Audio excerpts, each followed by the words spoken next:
dogbe nu nadzi no mi tɔn lɛ no mi tɔn lɛ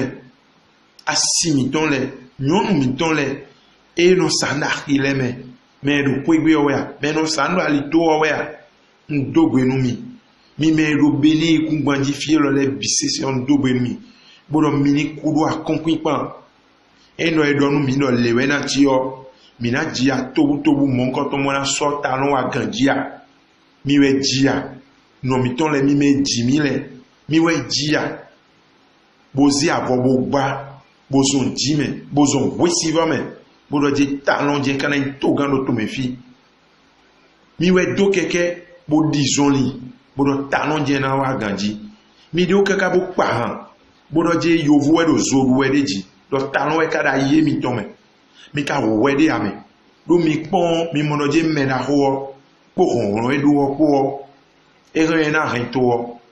adi mo mɛ wɛ mi dze do mi kpɔn de to wɔ de gbɔn diɲɔ ŋunyanu wɛ mi kpɔn de ya de gbɔn do to elɔ mɛ diɲɔ koyi mi de so ka sɔ talɔn si bɛ ka ba do ya sanu mi wɛ egbe di bɔn eyi gbeta kɛ e ma nyɔnu mia e kɛlɛ sɔ de do to elɔ didi bɔn kɔɛ kɔɛ kpɛ mi do to elɔ mɛ o enɔ sɔbi mɔnɔ wolo do gomɛ enɔ sɔbi mɔnɔ sɔ wolo do gomɛ tovi lɛ do yadzi wɛ yɔ esɔ kan ye ya eka ŋunɔ tovi ni ɔlɛ wɛ sɔ ye ya ko yi nya ye bɛ trolo yɛ dɔ dze yina blo to wɔ do yina blo kutɔn do yina blo le enɔ mɔ gidigidi yɔ ye gba nɔmitɔn lɛ bɔn yadzɔ etɔn lɛ gble do ali to ko yi edza de anɔnu vi yɔ ete bɔnbɔn wɔ enɔ sɔ do alɔmɛ nisi ye dze ka dza gba mi yɔ eka sɔ kpɔn gudo tso gba mi yame eye ka gba mi kpe yɔ edi alɔ do emi do ɔdi ye mi do mi yi kpoto wadzɔ mi tɔn na esɔ yin do mɔ yin yame ko yi mi na gba mi lɛ bɔ mi tɛ sɔ si na ye kpɛkpɛ de bonu yini do wadzɔ etɔn na mi si de dɔ ma se ye ya ebla o mi ya yi mi tɔn lɛ mɛ diɲɔ nɔ mi tɔn lɛ yɔ tsurulu wɛ n'o do le agbɛn etɔn kɔn do ye o da xɔ dɔ miaxɔnu kaka bɔ eglo mɛ de sɔ do xɔwɛ ya ko mɛ lɛ do kɔɛ mɔ ya bo kana yaxi mɛ mɔna xɔnu ma ya yi dzi nɔmitɔn lɛ diɔ nɛ césarienne diɔ da yɔ evɛ dɔ gratuit wɛ bɔn e de kɔɛ kpokpɛ de esɔ yi mɔ diã mɛ alɔ do ye enɔ na yɔ lɛ da yi bɔn enɔ yi microcrédit bɔn yɔ lɛ no do wa jɔ na e ma tɛ supɔ evɛ no do rɛ sɔ ye na e ka sɔ do mɔ dzi diã mɛ enɔ mɔ bo sukutɔn do ko yi nya mi gbɔbo mi wɛ ka sɔ mi si nyɔnu lɛ wɛ sɔ mi si gbɛtɔ yavi gbɔdɔ talɔn do agbɔn gbɔdɔ talɔn dze na do gan si gbɛ gbe diɔ mɛ eniɔ kpɛ de tɛ mi ka lo dido ni wɛ alɔ gudo kpɛ wɛ nyɔnu lɛ wɛ nɔ adzabɔn gudo do to mɛ fi atse gbɔdɔ adzabɔn do la kpɛ do talɔn dze wɛ bɔn adzabɔn de suzi alɔ tɔn do akpo mɛ bo de kpɛ tɔn bo blo campagne nu talɔn do to mɛ fi ye gege tɔn blo campagne nu talɔn ne ka de gbɔn egbedi ya sanu ye wɛ de enɔ mina dɔ dze talɔn na ya domu adzabɔn egbedi yɔ edɔ mɔnu mi mina dɔn de ka de gbɔn egbedi yɔ ne mi de su mi ka pɔn vi mi tɔn ye vi bɔn mi dɔn azɔmɛ kɛkɛ bɛ do baki bo yi université lɛ di yɔ eyi bus bo yi seku wa xɔsu nɔ na vi lɛ mɔnɔ dɔ mi do yi azɔmɛ na wa mɔnɔ vi lɛ mɔnɔ dɔ mi do yi azɔmɛ na e ka sɔrɔ mɔdzi di ame talɔn nɔ mɔ esukutɔn do ate si wa zɔrɔ baaki di mɛ afɔ ena yɔ bɔn eyi kpɛ de hã mɔ ya yi ka do mɔ koyi mi de su ewɛ dasi do we bɔn we wa do sisrɛ mi wɛ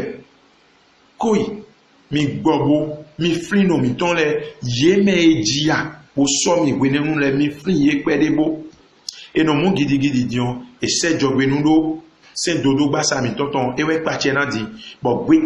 gbeta kɛn ma sɔgbe ha sɛn dodo mi tɔntɔn ewɛ enɔ sɔ do to mi tɔn mɛ di to elɔ sɔ in démocratie amɛ asi do afɔ egbe diɛ na wíwé do prison kono mi tɔn lɛ salɛ tɔn lɛ de enɔ yi egbe diɔ mi kpɔn ena bla wo nu mi eɖo ena ze policier lɛ kpo gendarme lɛ kpo do kpɔ nu de do fi ne amɛ nɔtsi lɛ désordre kɛlɛ wɛ parce que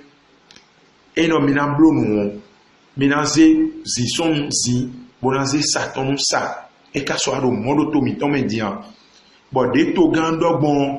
mo jena igbon eye ton e jena dude me o jewe eye ton